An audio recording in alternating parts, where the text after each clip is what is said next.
فلسطین کے اندر ہم دیکھ رہے ہیں، جب بھی سوشل میڈیا کھولتے ہیں تو زبان سے کوئی الفاظ نہیں ہے میرے پاس بیان کرنے کے لیے کہ ایسی تصویریں، ایسے ویڈیوز ہم دیکھ رہے ہیں کہ معصوم چھوٹے چھوٹے بچوں پر ظلم ہو رہا ہے، معصوم چھوٹے چھوٹے بچوں کی جانیں جا رہی ہیں، بڑی انسانوں کی جانیں جا رہی ہیں، وہاں پر نہ کھانے کے لیے کوئی کھانا موجود ہے، نہ پر کوئی کرنٹ نہیں، کوئی اور چیز نہیں، ایک بار نہیں، دو بار نہیں، بار بار ہلاک کیا جا رہا ہے۔ تقریباً 14 دن آج کو گزر گئے، 14 دن سے یہ وار مکمل جاری ہے، آج بھی جاری ہے۔ یہ دراصل یہ اللہ کی بہت بڑی آزمائش ہے ان لوگوں پر۔ ہم یوں کہیں اتنی بڑی ساری حکومتیں ہونے کے باوجود، عرب ممالک کے اندر کوئی اور، میں کسی کا نام نہیں لے رہا ہوں، اتنی حکومتیں ہونے کے باوجود بھی اگر یہ وار رک نہیں رہی ہے تو شاید اللہ کی کیا مرضی، اللہ بہتر جانتا ہے۔ اس صورت میں پوری کائنات میں، پورے ہندوستان میں ہو یا کچھ دوسرے ممالک میں ہو، کوئی آدمی اب کچھ کر سکتا ہے تو صرف 2 کام ہیں، صرف 2 ہی کام باقی ہیں۔ وہ کیا ہے؟ سب سے پہلے تو ہم اللہ کے سامنے ہاتھ اٹھا کر دعا کر سکتے ہیں ان تمام مظلوم بھائیوں کے حق میں، ان تمام مظلوم مسلمانوں کے حق میں، فلسطین ہی نہیں بلکہ اس کے علاوہ جہاں جہاں پر مسلمانوں کے اوپر ظلم ہو رہا ہے، ان تمام لوگوں پر ہم ہاتھ اٹھائیں، ان کے حق میں دعا کریں، اور ظالموں کے حق میں ہم بد دعائیں کریں، لعنتیں بھیجیں، یہ کر سکتے ہیں۔ اور دوسرا بڑا کام کیا ہے کہ جو ظالم ہے، جو ان پر ظلم کر رہا ہے، جسے اسرائیل کے نام سے ہم جانتے ہیں، آج یہ جتنے اس پر ظلم ہو رہا ہے پورے فلسطین کے اندر بھی ہو، دوسری جگہوں پر بھی ہو، ہم جانتے ہیں کہ آج میں اور آپ صبح سے لے کر شام تک ہمارے کھانے پینے کی چیزوں میں، پہننے کی چیزوں میں ان چیزوں کو استعمال کرتے ہیں جن چیزوں کو اسرائیل بناتی ہے۔ اسرائیل کا جو پروڈکٹ ہوتا ہے کھانے پینے کی چیزوں میں، ٹوتھ پیسٹ سے لے کر، برش سے لے کر، صابن سے لے کر، روزمرہ کی چھوٹی چھوٹی چیزیں ہمیں معلوم نہیں کہ کس کی ہے، آپ اندازہ لگا کر اس کے بارے میں آپ جانکاری کریں۔ یہاں تک کہ ہم جو روزانہ جو منہ دھونے کے لیے جو ٹوتھ پیسٹ استعمال کرتے ہیں، وہ چھوٹی چھوٹی چیزیں بھی اسرائیل ہمیں عطا کرتا ہے۔ یہ سارے پروڈکٹ اسرائیل کے ہیں۔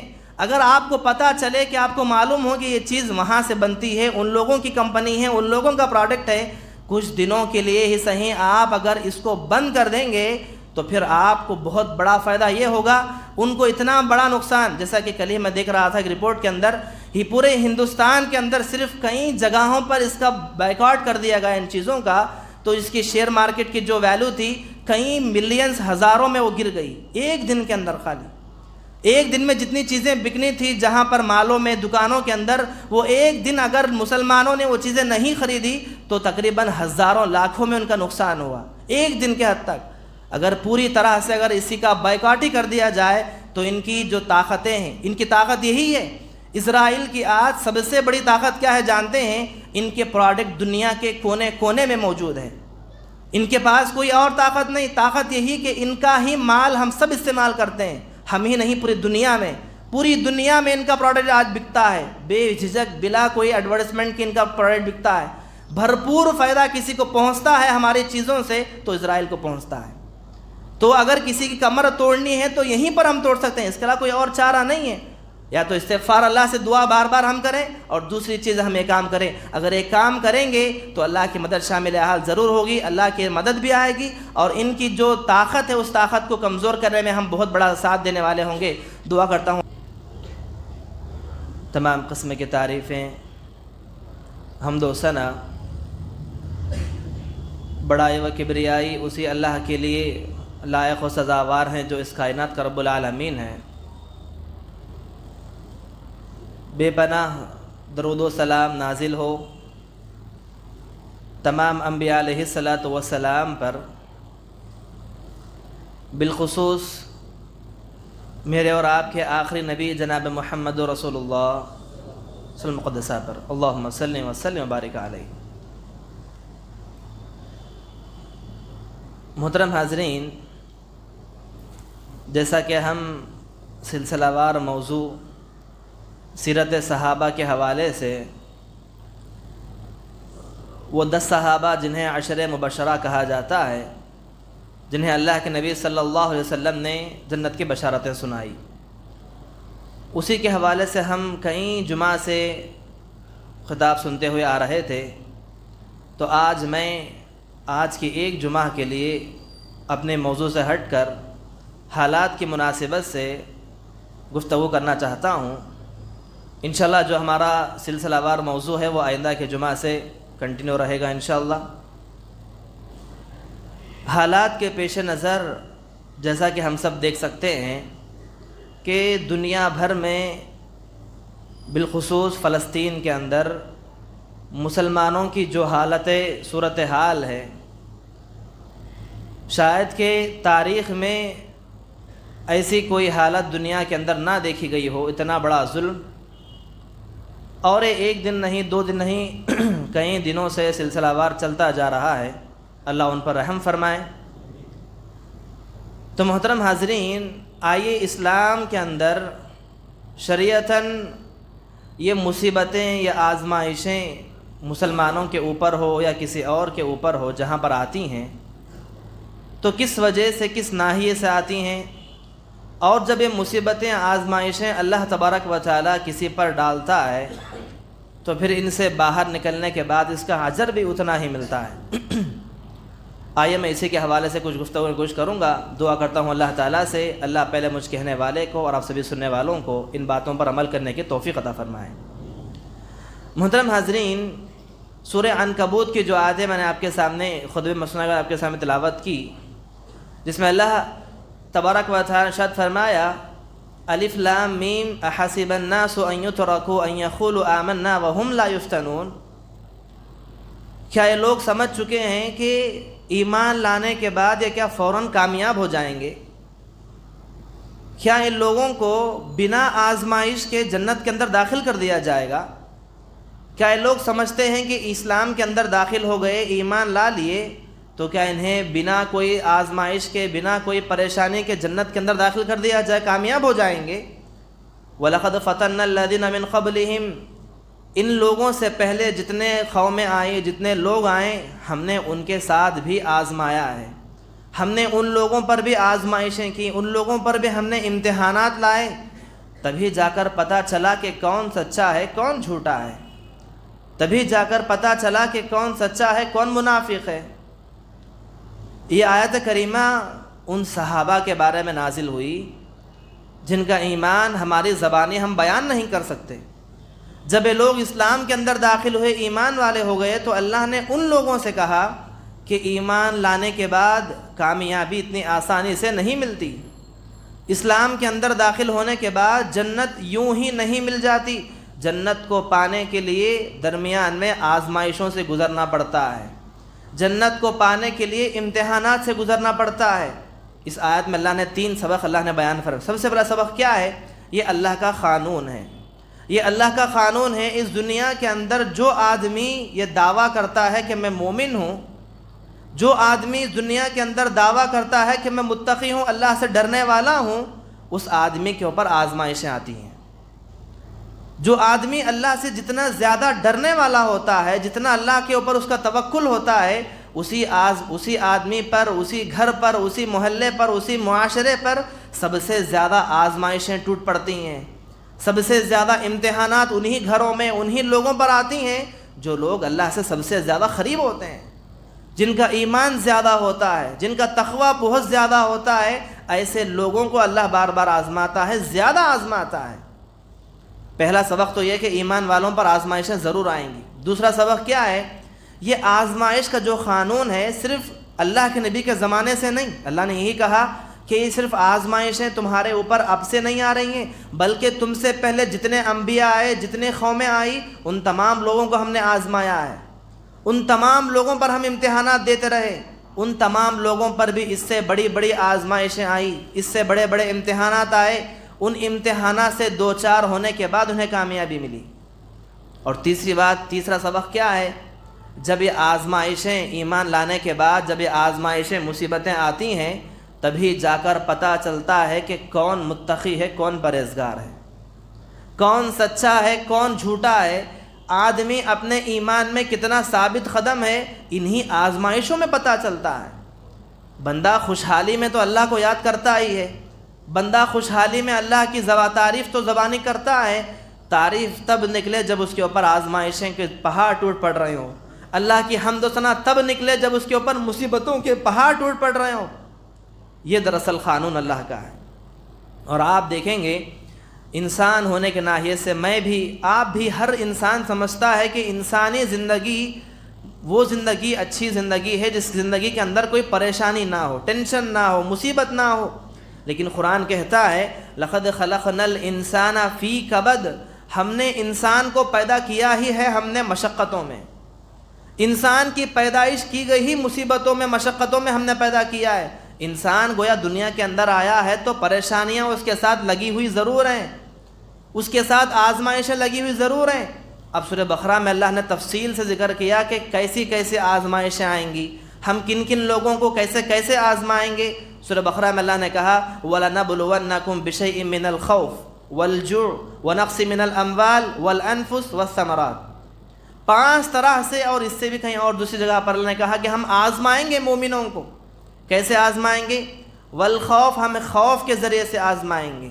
ایک ڈرا کا ڈر، کسی دشمن کا ڈر، کسی بیماری کا ڈر، کسی تجارت میں ایک نقصان کا ڈر، کوئی اور ڈر، کوئی اور ڈر. ہم ڈر کے ذریعے سے انسان کو آزمائیں گے، مومن کو آزمائیں گے. بھوک کے ذریعے ہم آزمائیں گے، روزی روٹی میں کمی کر کے جہاں پر انسان کو بھوک محسوس ہوتی ہے اس بھوک کے ذریعے ہم آزمائیں گے. وَنَقْصٍ مِّنَ الْأَمْوَالِ، ان کے مالوں میں کمی کر کے، ان کی اچھی خاصی تجارتیں چل رہی تھی ان تجارتوں میں نقصان کر کے ہم آزمائیں گے. ان کے کاروباروں کو الٹ پلٹ کر کے ہم آزمائیں گے. انہیں مال دے کر بھی آزمائیں گے، مال چھین کر بھی آزمائیں گے. والانفس، ان کی جانوں سے ہم آزمائیں گے، کسی کی جان چھین کر آزمائیں گے. معصوم چھوٹے چھوٹے بچوں کی جانوں کو چھین کر ماں باپ کو آزمائیں گے. یہ بچے جو ابھی ننھے معصوم دنیا کے اندر پیدا کیا ہوئے، انہیں دوبارہ ان کی روح قبض کر لی گئی. ماں باپ کے اوپر جو صدمہ گزرا اس صدمے سے ہم آزمائیں گے. والثمرات، ان کے پھلوں میں، ان کی کھیتی باڑی میں بارشوں کو روک کر کھیتی باڑی میں ان کے کمی کر کے ہم آزمائیں گے. بارش کو روک لیں گے، پانی رک جائے گا، فصلیں تباہ ہو جائیں گی، ان کی کھیتیاں تباہ ہو جائیں گی. ایسی تباہ کر کے ہم انہیں بھی آزمائیں گے. بہرحال پوری زندگی میں مومن کو آزمایا جائے گا کسی بھی طرح سے، کہیں ایک جگہ نہیں تو کہیں ایک جگہ پر آزمایا جائے گا. اب آخر میں اللہ نے کہا وَبَشِّرِ الصَّابِرِينَ، اے اللہ کے نبی آپ ان لوگوں کو خوشخبری سنا دیجئے جو ان تمام مصیبتوں میں صبر کرتے ہیں. ان تمام آزمائشوں میں جو آدمی صبر کرتا ہے اس آدمی کو آپ خوشخبری سنا دیجئے. اللہ اکبر. خوشخبری کس بات کی؟ جنت کی خوشخبری. جو آدمی ان امتحانات سے گزرتا ہوا مالی نقصان کو برداشت کر کے، جانی نقصان کو برداشت کر کے، اپنے تجارت و کاروبار میں نقصان کو برداشت کر کے، اور بھی بہت سی چیزوں کو برداشت کر کے آدمی صبر کرتا ہے، اس صبر کے بدلے میں اللہ تبارک و تعالیٰ اس آدمی کو جنت عطا کرتا ہے. یہ اللہ کا قانون ہے. محترم حاضرین، آئیے دیکھتے ہیں یہ آزمائش، یہ امتحانات در حقیقت 2 طرح کے ہوتے ہیں. ہم سمجھتے ہیں کہ آزمائش صرف مصیبتوں میں آتی ہے، ہم سمجھتے ہیں کہ آزمائش پریشانیوں کی شکل میں آتی ہے، ہم سمجھتے ہیں کہ امتحان کسی بیماری کا نام ہے. امتحان، آزمائش، مصیبتیں صرف ان کا نام نہیں ہے، بلکہ آپ دیکھیں گے اللہ تبارک و تعالیٰ کبھی انسان کو دے کر بھی آزما آتا ہے تو کبھی لے کر بھی آزماتا ہے. قرآن نے کہا کہ ہم آزمائش ہماری 2 طرح کی، ایک شر بھی ہے ایک خیر بھی ہے. کسی انسان کو ہم مصیبتوں میں ڈال رہے ہیں، بیماریوں میں ڈال رہے ہیں، اس کی روزی روٹی میں کمی کر کے، اس کی نوکری کو چھین کر، اس کے گھر میں رزق کے مال کو کم کر کر، اس کی معاشی حالت کو تنگ کر کے ہم آزما رہے ہیں. اور کسی ایک بندے کو ہم اتنا نواز رہے ہیں، اتنا نواز رہے ہیں، اسے دے کر آزما رہے ہیں. کسی انسان کو چھین کر آزما رہے ہیں تو کسی کو دے کر آزما رہے ہیں. کسی انسان کے پاس اتنا مال جمع ہو رہا ہے، وہ آدمی ترقی کر رہا ہے دنیا کے اندر، تو سمجھ جاؤ کہ وہ اس کے اوپر بھی ایک امتحان ہے، وہ بھی ایک آزمائش ہے. اللہ اسے دے کر بھی آزما رہا ہے، یہاں چھین کر بھی آزماتا ہے. چھین کر یہ آزماتا ہے کہ جب بندہ میں اسے چھین لوں تو کیا بندہ میرے ساتھ رہے گا یا نہیں رہے گا. میں اس کے پاس سے مال کھینچ لوں، یہ نعمت چھین لوں تو کیا بندہ میری شکر گزاری کرے گا، پھر میرے اوپر الفاظ اٹھائے گا. دے کر یہ آزماتا ہے کہ جب میں اسے دے دوں تو کیا لینے کے بعد مجھے یاد رکھے گا یا بھول جائے گا. دونوں طرح کی صفتیں، دونوں طرح کی چیزیں. اور محترم حاضرین، یہ اللہ کا ایک بہت بڑا قانون ہے. اللہ کے نزدیک سب سے زیادہ جو عظیم انسان ہوتا ہے اس کی امتحان بھی اتنے ہی زیادہ عظیم ہوتے ہیں. کہیں لوگ کہیں گے، اکثر لوگ جن کا ایمان جواب دے بیٹھتا ہے، جن کا صبر جواب دے بیٹھتا ہے کسی جگہوں پر کہ ہم نمازیں پڑھنے والے، ہم فجر کی نماز کے پابند ہیں، تہجد کے پابند ہیں، ہم کوئی گناہ کا کام نہیں کرتے، ہم کسی کا مال نہیں کھائے، کسی کو وہ نہیں کیے، لیکن پھر بھی مصیبتیں ہمارے اوپر کیوں آ رہی ہیں؟ کئی لوگوں کی شکایتیں اس چیز کو لے کر آتی ہیں۔ شریعت کہتی ہے، اللہ کا قانون کہتا ہے کہ اللہ کے نزدیک جس انسان کی زیادہ عظمت ہوتی ہے، جو انسان اللہ کے نزدیک سب سے زیادہ وزندار ہوتا ہے، اللہ اسی کے اوپر اتنے ہی وزندار آزمائشیں ڈالتا ہے۔ اس لیے اللہ کے نبی نے فرمایا، اس کائنات میں سرزمین کے اوپر جتنی مصیبتیں انبیاء کے اوپر آئی، اتنی بھاری بھاری مصیبتیں کسی اور کے اوپر نہیں آئی۔ کیا اللہ کے پیغمبروں کے اوپر اتنی مصیبتیں آئی، اللہ کے رسولوں کے اوپر جو آزمائشیں آئی، اس سرزمین پر کسی کے اوپر اتنے بھاری نہیں آئی۔ کیوں؟ کیونکہ پیغمبر اللہ سے سب سے زیادہ ڈرنے والے ہیں۔ یہ پیغمبر یا رسول وہ رسول ہیں جو اللہ سے سب سے زیادہ اور اللہ کی مدد بھی کب آتی ہے؟ دیکھیے امتحان ہے یہ، کہ ہم سمجھتے ہیں کہ مصیبت میں ہم پڑ گئے، کسی مصیبت میں ہم گھر گئے، تو پھر ہم سمجھتے ہیں کہ اللہ کی مدد نازل کیوں نہیں ہو رہی ہے۔ اللہ کی مدد کا دیر سے آنا بھی ایک آزمائش ہے۔ دیکھیے اللہ کی مدد ضرور آتی ہے، ایسا نہیں کہ اللہ آپ کو پریشانی میں ڈال دیا ہے، چھوڑ دیا ہے، نہیں۔ جب اللہ کسی مصیبت میں آپ کو داخل کیا ہے تو پھر اس مصیبت سے نکالنے میں آپ کو شاید کہ تھوڑی سی دیر ہی کیوں نہ لگے، اس دیر کا صبر اللہ کو مطلوب ہے۔ قرآن کہتا ہے اس کے بارے میں، ام حسبتم ان تدخلوا الجنۃ ولما، کہ آخر کار ایک وقت ایسا بھی آیا، یہ لوگ جنتوں کے اندر داخل ایسے ہی نہیں ہو جائیں گے، بلکہ ان کی آزمائشیں، ان کی مصیبتیں اتنی زیادہ آئی، ان لوگوں کا ان کا صبر جواب دے بیٹھا۔ کہنے لگے کہ آخر اب اللہ کی مدد کب آئے گی، اللہ کی مدد کب آئے گی؟ ان لوگوں سے آپ کہہ دو کہ اللہ کی مدد بہت قریب ہے۔ بہرحال محترم حاضرین، اللہ تبارک و تعالیٰ کی جانب سے امتحانات کا آنا زندگی کا ایک معمولی ایک ارکان ہے، زندگی کا ایک معمولی سا سبق ہے کہ انسان کی زندگی میں مصیبتیں، پریشانیاں آتی ہیں۔ اگر ہم اپنی مصیبتوں کو، اگر پیغمبروں کی مصیبتوں سے اگر ہم اندازہ لگائیں گے تو شاید کہ میں سمجھتا ہوں ان میں سے رائی کے دانے کے برابر بھی ہم پر کوئی مصیبتیں نہیں آئی ہیں۔ جو مصیبتیں، جو آزمائشیں پیغمبروں پر ٹوٹ پڑی، ان مصیبتوں کو اگر یاد کر لیں گے آپ تو شاید کہ انسانی تاریخ میں ہم پر آج کچھ بھی نہیں آ رہے ہیں۔ اس سے بھاری بھاری مصیبتیں پیغمبروں نے جھیلی ہے۔ بالخصوص اگر آپ اللہ کے نبی کی زندگی اٹھا کر دیکھیں، کسی اور کی نہیں، بس آپ اللہ کے نبی صلی اللہ علیہ وسلم کی زندگی کو آپ مطالعہ کر کے دیکھیں۔ اللہ کے نبی کی زندگی، نبی بننے کے بعد بھی، نبی سے بننے سے پہلے بھی جو زندگی آپ کی گزری، پوری زندگی امتحانات سے بھری ہوئی۔ اولاد کے سلسلے میں، آپ کے بچوں کے سلسلے میں، اور آپ کی زندگی کے سلسلے میں، اور پھر نبی بننے کے بعد دعوتی میدان میں، ہر میدان کے اندر اللہ کے نبی کو آزمایا گیا۔ ایسی ویسی آزمائشیں نہیں۔ دیکھیے آج کی زندگی میں ایک میں بنیادی زندگی آپ کو بتاؤں، آج اگر کسی گھر میں کسی لڑکی کا طلاق ہو جائے یا خلا ہو جائے، اس لڑکی کے ماں باپ پر ایک آسمان ٹوٹ پڑتے ہیں، مصیبتوں کے آسمان ٹوٹ پڑتے ہیں اس ماں باپ پر۔ اگر کسی ماں باپ کے حیات میں ان کی بچی کسی خلا لے لے، طلاق لے لے، آ کر گھر میں بیٹھ جائے، یہ کوئی معمولی مصیبت نہیں، بہت بڑا صدمہ ہے ماں باپ کے لیے۔ ایسے صدمے پیغمبروں پر آئے، اللہ اکبر۔ اللہ کے نبی صلی اللہ علیہ وسلم کے اوپر یہ صدمہ آیا۔ آپ کی دو بیٹیاں، حضرت رقیہ رضی اللہ عنہ، حضرت ام کلثوم رضی اللہ عنہ، یہ دونوں بیٹیاں آپ کی عتیبہ سے نکاح کروایا گیا۔ ابو لہب کے جو دو بیٹے تھے، ابھی آپ پیغمبر نہیں بنے تھے، ابو لہب کے دونوں بیٹے آپ کے چچا زاد بھائی ہیں، چچا زاد بھائیوں سے آپ نے اپنے دو بیٹیوں کا نکاح آپ نے کروا دیا۔ رخصتی نہیں ہوئی تھی ابھی۔ نکاح ہونے کے کچھ عرصے بعد وہی نازل ہو گئی کہ اللہ کے نبی آپ پیغمبر ہیں، آپ نبی ہیں، آپ کو جا کر میدان میں دعوت دینا ہے، آپ کو مشن بتایا گیا۔ جیسے وہی نازل ہوئی، آپ کو نبوت کی ذمہ داری ڈالی گئی، اللہ کے نبی میدان میں نکل کر کیا دعوت کا کام کرنے لگے۔ ابو لہب نے اپنے دونوں بیٹوں کو حکم دیا کہ محمد کی دو بیٹیوں سے تم نے نکاح کیا ہے، فوراً طلاق دے دو، ابھی کے ابھی طلاق دے دو۔ باپ کی بات کو مان کر ابو لہب کے دونوں بیٹے عتیبہ دونوں نے اللہ کے نبی کی بیٹیوں کو طلاق دے دی۔ اللہ اکبر۔ یہی وہ بیٹیاں، کوئی معمولی صدمہ نہ تھا۔ اب اندازہ لا کر دیکھیں، پیغمبروں نے ایسی مصیبتیں جھیلی ہیں، آج کی مصیبتیں کچھ اور نہیں۔ پیغمبر کی بیٹی کو کوئی چھوڑ دے گا تو کتنا بڑا نام اس زمانے میں ایک بہت بڑا عیب سمجھا جاتا، لیکن اللہ کا قانون تھا کہ جہاں پر اللہ آزماتا بھی ہے وہیں سے نوازتا بھی ہے۔ انہی دونوں بیٹیوں کو اللہ کے نبی صلی اللہ علیہ وسلم نے، جیسا کہ ہم نے گزشتہ جمعہ میں ہم نے سنا، عثمان ابن عفان رضی اللہ عنہ کی نکاح میں آپ نے دیا۔ ایک بیٹی کو سب سے پہلے رقیہ کو آپ نے دیا رضی اللہ عنہ۔ جب آپ کی وفات ہو گئی تو پھر سے دوبارہ دوسری بیٹی ام کلثوم کو بھی آپ نے نکاح میں دیا۔ اللہ کا کرنا یہ تھا کہ دو بیٹیاں آپ کے انتقال کر گئیں۔ اللہ اکبر۔ اس وقت اللہ نے بھی فرمایا کہ اگر میری تیسری بیٹی بھی ہوتی تو عثمان میں تمہیں تیسری نکاح میں بھی دیتا۔ یہ تو لڑکیوں کے معاملے میں، اگر آپ اولاد کے بعد آپ کریں تو اللہ کے نبی صلی اللہ علیہ وسلم کو اللہ تبارک و تعالیٰ نے، دراصل اگر دیکھا جائے تو 3 لڑکے آپ کو اللہ نے عطا کیے۔ 3 لڑکے کون؟ حضرت قاسم، عبداللہ، ابراہیم رضی اللہ عنہ۔ 3 بیٹے، 2 بیٹے تو دراصل قاسم اور عبداللہ بچپن ہی میں انتقال کر گئے، اور حضرت ابراہیم کی عمر تقریباً 18 مہینے مفسر بتاتے ہیں، 18 مہینے شاید زندہ رہے۔ 18 مہینوں کے بعد اس تیسرے بیٹے کا بھی انتقال ہوا۔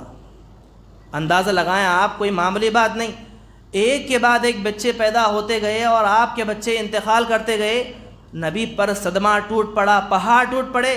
اس وقت اللہ کے نبی نے فرمایا کہ ابراہیم، تمہاری جدائی میں جو غم آج ہم پر ٹوٹ پڑ رہا ہے واقعی میں کوئی معمولی غم نہیں ہے، لیکن اس غم کے پڑنے کے باوجود ہم اپنی زبانوں پر شکایت نہیں لائیں گے۔ اس وقت اللہ کے نبی نے فرمایا کہ ابراہیم، تمہاری جدائی بہت بڑی ہے ہمارے لیے، لیکن اس جدائی کے باوجود ہماری زبانوں پر ہم شکایت نہیں لائیں گے۔ اللہ اکبر۔ یہ تو لڑکے تھے، آپ کے بچپن ہی کی عمر میں آپ سے جدا ہو گئے، اور آپ کو 4 بیٹیاں اللہ نے عطا کی، اور 4 بیٹیوں میں اللہ اکبر 3 بیٹیاں تو آپ کی حیات میں ہی انتقال کر گئی۔ اللہ اکبر۔ حضرت زینب، حضرت ام کلثوم، حضرت رقیہ رضی اللہ عنہ اور فاطمہ رضی اللہ عنہ، 4 بیٹیاں تھیں۔ چاروں میں 3 بیٹیاں آپ کی حیات میں، آپ کی آنکھوں کے سامنے انتقال کر گئی۔ جوانی کے ایام میں آپ کی 4 بیٹیاں کوئی ادھیڑ عمر، بڑھاپا نہیں پایا، سب 30 سال کے اندر ہی انتقال کر گئے۔ آخری عمر حضرت فاطمہ رضی اللہ عنہ کی بیان کی جاتی ہے، جب آپ کے انتقال کے بعد 6 مہینے آپ زندہ رہیں، آپ کے انتقال کے بعد 6 مہینوں کے بعد حضرت فاطمہ کا انتقال ہوا، اس وقت آپ کی عمر 29 سے 30 سال کے درمیان تھی۔ تو اب اندازہ لگائیں، ام کلثوم، حضرت رقیہ، حضرت زینب اس سے بھی کم عمر کی تھی۔ جنگ بدر جیت کر اللہ کے نبی مدینہ میں داخل ہو رہے ہیں، بدر کی خوشیاں لے کر۔ جنگ بدر مسلمان جیت گئے، بہت بڑی خوشی تھی مدینہ کے اندر۔ اس خوشی کو لے کر مدینہ میں داخل ہو رہے ہیں، جیسے داخل ہوئے کانوں میں خبر کیا پڑی؟ آپ کی بیٹی حضرت رقیہ کا انتقال ہوا ہے، اور داماد عثمان ابن عفان قبرستان بقیع میں دفن کر کے باہر نکل کے آ رہے ہیں۔ اللہ اکبر۔ یہاں پر خوشخبری لے کر داخل ہوتے ہیں، یہاں پر کانوں میں مصیبتوں کے پہاڑ۔ ایسی آزمائشوں سے آپ کو آزمایا گیا۔ اتنا ہی نہیں بلکہ آپ دیکھیں گے دعوتی میدان میں سب سے بڑی آزمائشیں آپ کو کب آئی؟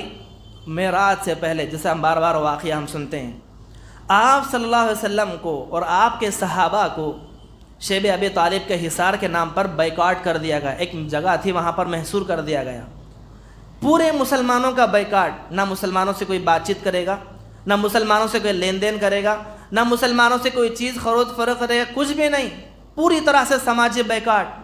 تقریباً کئی دنوں تک یہ سلسلہ چلتا رہا، اتنے ایام گزر گئے، اس میں مسلمانوں پر بڑی آزمائشیں ٹوٹ پڑی۔ اللہ اکبر۔ صحابہ کہتے ہیں کھانے کے لیے کھانا موجود نہیں، کھجوریں ختم ہو گئی تو کھجوروں کی گٹلیاں چوسا کرتے، اور کبھی کبھار بھوک اتنی زیادہ ہو جاتی تو درختوں کے پتے توڑ کر ہم نے کھائے۔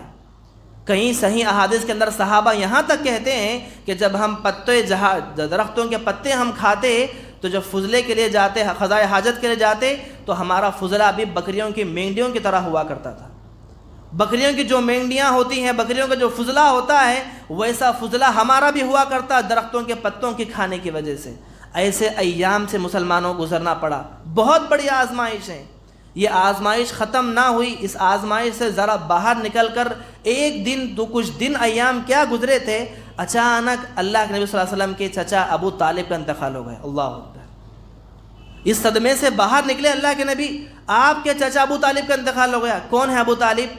مکہ کے اندر ایک بہت بڑا سہارا اسلام کے لیے، ایسا سہارا کہ اس سہارے کو لے کر اللہ کے نبی مکہ میں ڈرتے نہ تھے، کسی کو خوف نہ تھا کہ ابو طالب ہے آگے، کسی کی مجال نہیں کہ ابو طالب کے رہتے ہوئے محمد پر کوئی ہنگلی اٹھائے، کوئی حملہ کرے۔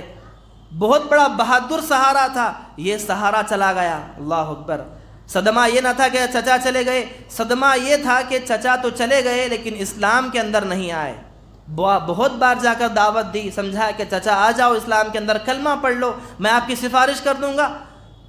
آخر تک انہوں نے اب بھتیجے کی بات نہیں مانی۔ آخرکار دکھ اسی بات کا تھا کہ چچا تو چلے گئے لیکن بڑا صدمہ یہ کہ اسلام کے اندر نہیں آئے، کلمہ پڑھے بغیر چلے گئے، یہ بہت بڑا صدمہ تھا۔ چچا کی وفات بہت بڑا دکھ، بہت بڑا غم، اس غم سے باہر نکلے بھی نہ تھے، اتنے میں فوری کچھ ایام بعد پھر سے بڑی آزمائش، حضرت ختیجہ رضی اللہ عنہا وفات پا گئی۔ آپ کی وہ بے وفادار بیوی، مکہ کے اندر حضرت ختیجہ کا آپ کو جو سپورٹ ملا، جو ساتھ ملا، بہت بڑا فائدہ اسلام کے لیے۔ حضرت ختیجہ کے مشورے، حضرت ختیجہ کا مال اسلام کو پھیلانے میں، اسلام کو آگے بڑھانے میں بہت بڑی کامیابی کا سبب بنا۔ وہ ختیجہ وفات پا گئی۔ اللہ اکبر۔ مسلمانوں کا بائیکاٹ سے باہر نکلے، فوراً اچانک چچا کا انتقال، چچا کے انتقال کا غم سوکھا ہی نہ تھا، اتنے میں پھر سے بڑی آزمائش یہ آئی کہ آپ کی وفادار بیوی وفات پا گئی۔ اب اتنے دکھی ہو گئے اللہ کے نبی صلی اللہ علیہ وسلم، اتنے غم زدہ ہو گئے۔ آخر آپ نے سمجھا کہ اب نہ حضرت ختیجہ رہی، نہ آپ کے چچا ابو طالب رہے، اب مکہ کے اندر شاید دعوت و تبلیغ کا کام اتنا آسانی سے نہ ہوگا۔ اس وقت آپ نے طائف کا سفر کیا، مکہ کو چھوڑ کر آپ طائف گئے، وہاں پر لوگوں کو دین سمجھانے کے لیے، دعوت دینے کے لیے۔ اور طائف والے تو آپ جانتے ہیں، تاریخ گواہ ہے، اتنا برا سلوک شاید کہ اس تاریخ کے اندر کسی کے ساتھ نہ کیا گیا ہوگا، ویسا سلوک اللہ کے نبی کے ساتھ انہوں نے کیا۔ پورے طائف والوں نے غداری کی، لہا پتھروں سے مار مار کر، خون کے لہو لہان، یہاں تک کہ اللہ کے نبی کے جوتوں میں خون آ کر جم جاتا، اتنا خون اللہ کے نبی کے بدن سے بہا اس تاریخ میں۔ اتنے غمزدہ، دیکھیے کتنے بڑے مصیبتیں، مسلمانوں کا سماجی بائیکاٹ کوئی معمولی بات نہ تھی، بہت بڑا نقصان تھا، بہت بڑا غم تھا۔ اس کے بعد آپ کے چچا کی وفات، حضرت ختیجہ کی وفات، اور اس کے بعد پھر سے طائف کا سفر، ایک کے بعد ایک، یہ غم سوکھتا نہ تھا، دوبارہ دوسرا غم، ایک مصیبت جاتی نہ تھی، دوبارہ پھر سے ایک اور بڑی مصیبت۔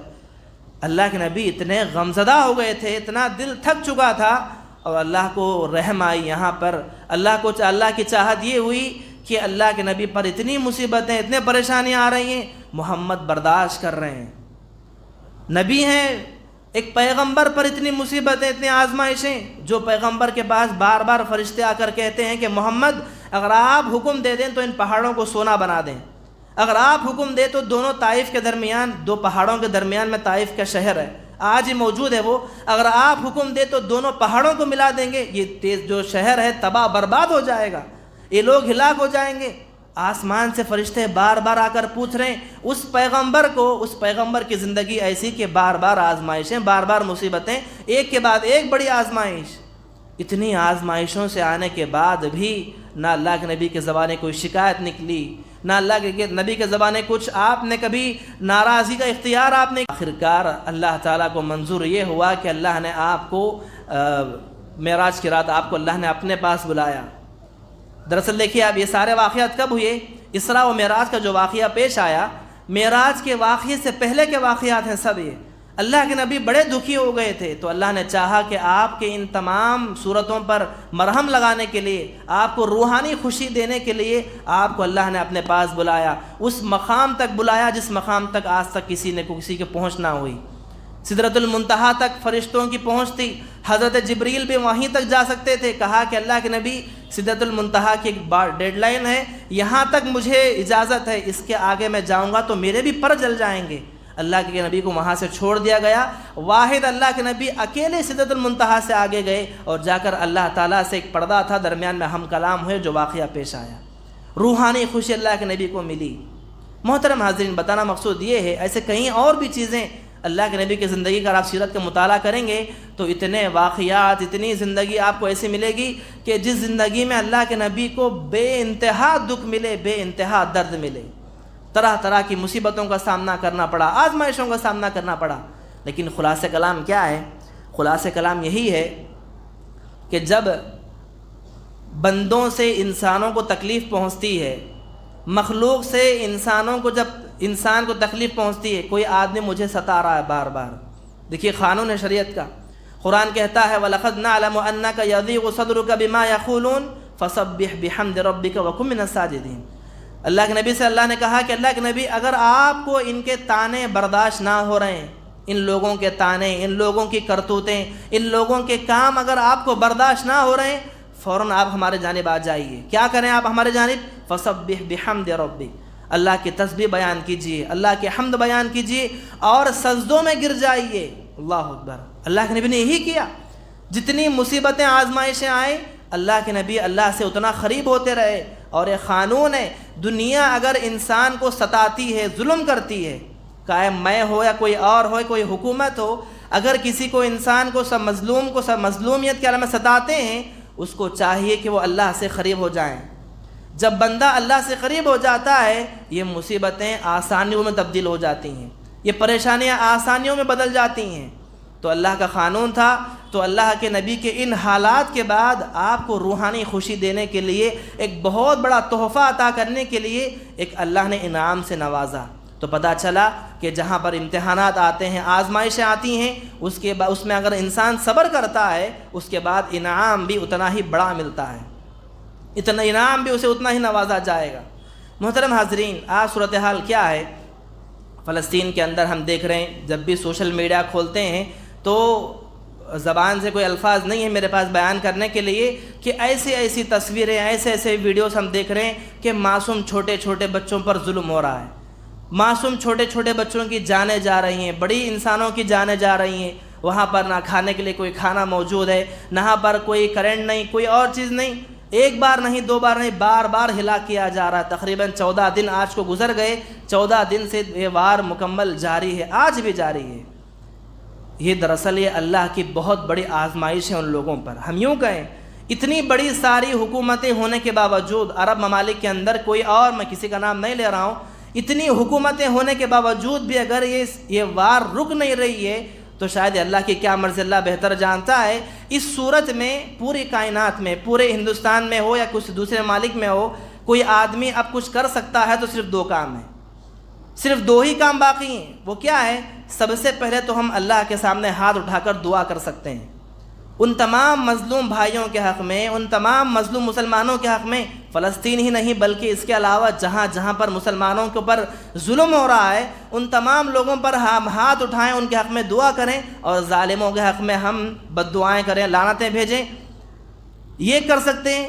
اور دوسرا بڑا کام کیا ہے کہ جو ظالم ہے، جو ان پر ظلم کر رہا ہے، جسے اسرائیل کے نام سے ہم جانتے ہیں، آج یہ جتنے اس پر ظلم ہو رہا ہے، پورے فلسطین کے اندر بھی ہو، دوسری جگہوں پر بھی ہو، ہم جانتے ہیں کہ آج میں اور آپ صبح سے لے کر شام تک ہمارے کھانے پینے کی چیزوں میں، پہننے کی چیزوں میں ان چیزوں کو استعمال کرتے ہیں جن چیزوں کو اسرائیل بناتی ہے۔ اسرائیل کا جو پروڈکٹ ہوتا ہے کھانے پینے کی چیزوں میں، ٹوتھ پیسٹ سے لے کر، برش سے لے کر، صابن سے لے کر، روزمرہ کی چھوٹی چھوٹی چیزیں ہمیں معلوم نہیں کہ کس کی ہے، آپ اندازہ لگا کر اس کے بارے میں آپ جانکاری کریں۔ یہاں تک کہ ہم جو روزانہ جو منہ دھونے کے لیے جو ٹوتھ پیسٹ استعمال کرتے ہیں، وہ چھوٹی چھوٹی چیزیں بھی اسرائیل ہمیں عطا کرتا ہے۔ یہ سارے پروڈکٹ اسرائیل کے ہیں۔ اگر آپ کو پتہ چلے کہ آپ کو معلوم ہو کہ یہ چیز وہاں سے بنتی ہے، ان لوگوں کی کمپنی ہے، ان لوگوں کا پروڈکٹ ہے، کچھ دنوں کے لیے ہی صحیح آپ اگر اس کو بند کر دیں گے تو پھر آپ کو بہت بڑا فائدہ یہ ہوگا، ان کو اتنا بڑا نقصان، جیسا کہ کل ہی میں دیکھ رہا تھا کہ رپورٹ کے اندر ہی پورے ہندوستان کے اندر صرف کئی جگہوں پر اس کا بائیکاٹ کر دیا گیا ان چیزوں کا، تو اس کی شیئر مارکیٹ کی جو ویلیو تھی کئی ملینز، ہزاروں میں وہ گر گئی ایک دن کے اندر۔ خالی ایک دن میں جتنی چیزیں بکنی تھی جہاں پر مالوں میں، دکانوں کے اندر، وہ ایک دن اگر مسلمانوں نے وہ چیزیں نہیں خریدی تو تقریباً ہزاروں لاکھوں میں ان کا نقصان ہوا ایک دن کے حد تک۔ اگر پوری طرح سے اگر اسی کا بائیکاٹ ہی کر دیا جائے تو ان کی جو طاقتیں ہیں، ان کی طاقت یہی ہے۔ اسرائیل کی آج سب سے بڑی طاقت کیا ہے جانتے ہیں؟ ان کے پروڈکٹ دنیا کے کونے کونے میں موجود ہے، ان کے پاس کوئی اور طاقت نہیں، طاقت یہی کہ ان کا ہی مال ہم سب استعمال کرتے ہیں، ہم ہی نہیں پوری دنیا میں ان کا پروڈکٹ آج بکتا ہے، بے جھجک بلا کوئی ایڈورٹائزمنٹ کی ان کا پروڈکٹ بکتا ہے۔ بھرپور فائدہ کسی کو پہنچتا ہے ہماری چیزوں سے تو اسرائیل کو پہنچتا ہے۔ تو اگر کسی کی کمر توڑنی ہے تو یہیں پر ہم توڑ سکتے ہیں، اس کے علاوہ کوئی اور چارہ نہیں ہے۔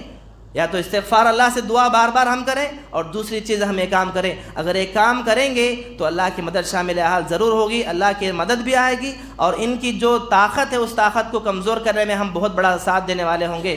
دعا کرتا ہوں اللہ تعالیٰ سے، اللہ تعالیٰ ہم تمام کو ان باتوں پر عمل کی توفیق عطا فرمائے، اور جہاں جہاں پر مسلمانوں کو فلسطین کے اندر دوسری جگہوں پر مسلمانوں پر بے مظلومیت کے ساتھ جہاں پر مارا جا رہا ہے، ظلم کیا جا رہا ہے، اللہ تمام مسلمانوں کی حفاظت فرمائے، ان معصوم بچوں کی حفاظت فرمائے، اور ان ظالموں کو اللہ تعالیٰ لعنتیں برسائے، ان کو اللہ ہلاک و برباد کر دے یا ہدایت دے دے۔ اور جتنے لوگ تقریباً ہمارے معاشرے کے اندر کئی گھروں کے اندر آج بیماریاں، مصیبتیں، آزمائشیں ہر ایک انسان کے ساتھ لگی ہوئی ہیں، ہم اللہ تعالیٰ ہمیں کامل صبر عطا فرمائیں۔ ان مصیبتوں میں، ان آزمائشوں میں اگر ہم صبر کے ساتھ اللہ سے مدد طلب کریں گے تو انشاءاللہ ان مصیبتیں، آزمائشیں آسانی کے ساتھ ٹل جائیں گی اور ہم کامیاب بھی ہو جائیں گے۔ اللہ تعالیٰ جہاں جہاں پر جو بیمار ہیں اللہ تعالیٰ ان تمام کو شفا کاملہ عاجلہ عطا فرمائیں، جو لوگ ہاسپٹلس کے اندر ایڈمٹ کیے گئے ہیں اللہ ان کو بھی شفا کاملہ عاجلہ عطا فرمائیں، اور جہاں جہاں پر مسلمان کو جہاں پر تکلیف پہنچائی جا رہی ہے اللہ تعالیٰ وہاں تمام جگہوں پر اللہ رحم فرمائیں۔ آمین رب العالمین۔ السلام علیکم ورحمۃ اللہ وبرکاتہ۔